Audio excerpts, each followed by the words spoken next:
Welcome back, my beautiful people of YouTube. I'm Adam, aka the Hot and Fuzzy. Excited to be out here at the range today to bring you another gun review. This is going to be kind of a recap video of one that I did a couple years ago. This is the ATi Omni Hybrid. It's a polymer framed AR-15 system made in the USA.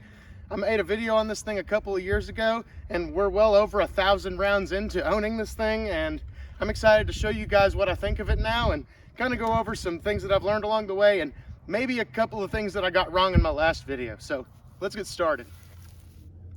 Okay guys, so basically the idea of this thing is that it's a polymer framed AR-15 and that the lower receiver and the upper are mostly made of polymer, and they have some aluminum and steel reinforcements in them. It's not really mil spec. It's a little bit different than a regular AR-15 system. If you want a more in-depth of how that works and how it's different, you can look at my last video. I go more in depth on the internals of this thing and how it's different from a regular AR-15. But the main concern that I had with this thing when I first got it was reliability, and how is that those differences going to affect your accuracy and your reliability of different types of ammo. And I'll be honest, in the beginning, I did have some reliability issues, especially with some cheaper ammo. I'm a guy that shoots a lot of steel-cased ammo. I shoot a lot of stuff like PMC brass and stuff like that, stuff that's cheap because it's cheap to shoot, and I shoot a lot. And if my guns can't cycle that stuff, it's a concern for me. And when I first got this thing, it had a hard time cycling some of that stuff, as you could see in that first video. But as I went through a few more, magazines after that video, it seemed like it started to work better. And it's odd because it seems like it's opened up in the gas system or something like that, or just broken in. And I fired a lot of rounds of steel cased ammo through it and some cheap stuff since then. And I saw people in the comments in my other videos saying that theirs did fine just as well, and that it had a break-in period and stuff like that. And I kind of wanted to go ahead and debunk that here real quick. I don't have any steel cased ammo, but I do have some cheap PMC brass, Blazer brass, 223 rim ammo. I mean, we all know that all that cheap ammo like Toll and Wolf ammo, that steel case stuff smells like cat piss when you shoot it. This stuff smells exactly the same, so we're gonna load up a few rounds of it, take a few shots at our target. Downrange, we're about 25 yards away here. Let's see how this does.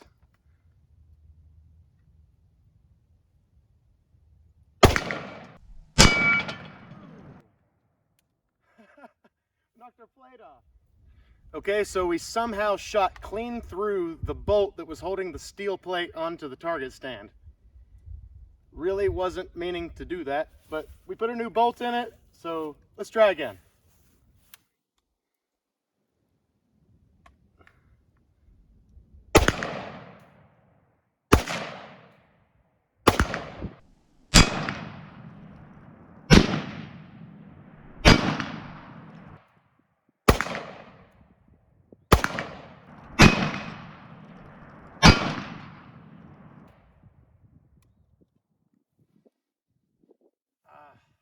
Beautiful smell of ammonia in the air.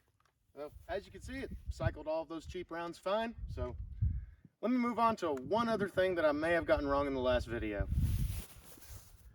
Okay, so one issue that we had in the last video was in the accuracy department, and I want to go ahead and say that that was my bad. This rifle, after shooting it this long, I can honestly say that it's just as accurate as any other AR in this platform, in this style.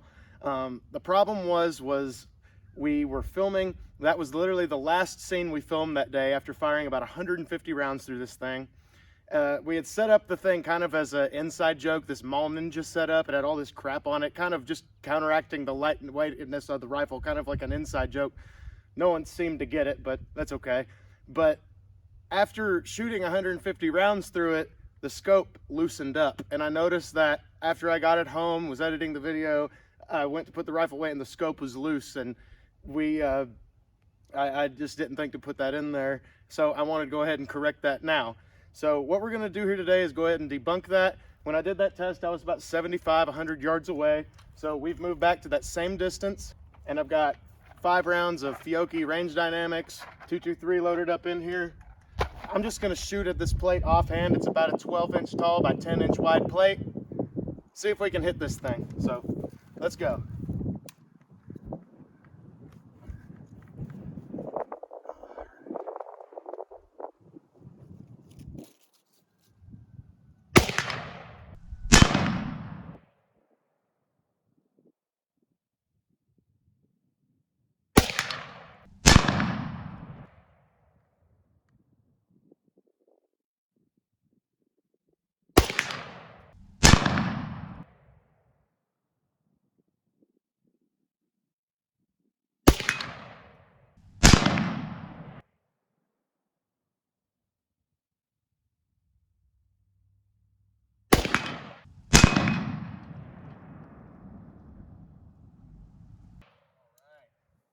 As you can see, I was able to hold all 5 rounds on that 12-inch tall by 10-inch wide plate, no problem, even offhand.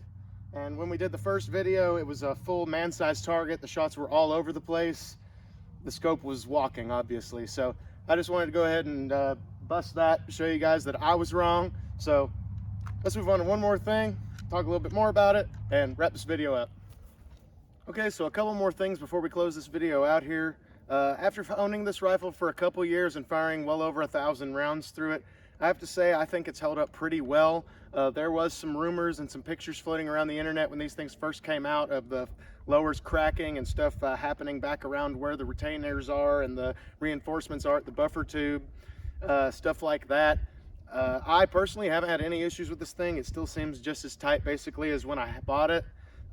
Another thing that is different about these things now from when that video first came out is that these were originally like 350 bucks when they came out, and they are much more than that now. They're up in the $500–600 range. But one thing to note is they have a bunch of new models out now. They have some with some M-lock rails, some Picatinny rails out here instead of just this old standard A2 style. They've got different barrel lengths of them. They got some pistol variants of them.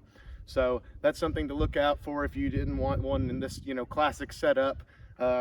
From the differences between now and the old videos, we had that old Mall Ninja setup on it, and we put a little adapter here on the bottom to put a foregrip on. We got a little riser, cheap red dot. That's all I've really done to this rifle since I've had it, and this setup has served me well, and it's pretty much seems to have been just as accurate as any other AR I've had in this type of setup. So before we close this video out, we'll fire about 5 more rounds here. Our steel plate over there, I'm really hoping it holds up after that little experience we had earlier.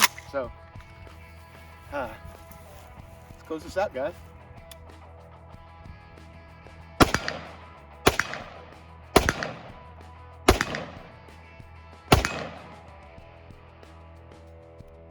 If you guys enjoyed this video, please consider supporting us on Patreon. Our pledges start at just $1 a month. We really appreciate any support we get. You can also join our Facebook page and check out our Instagram, where we put daily updates on all the crazy stuff we're always doing. So check those out. The Hot and Fuzzy is the greatest YouTuber ever. Please like and subscribe. Yeah, what she said. I got the cash in the bag, stadium packed. Born a rock star in this life, gonna live it up on the attack. Baby, I'm bad, I just wanna get caught up in this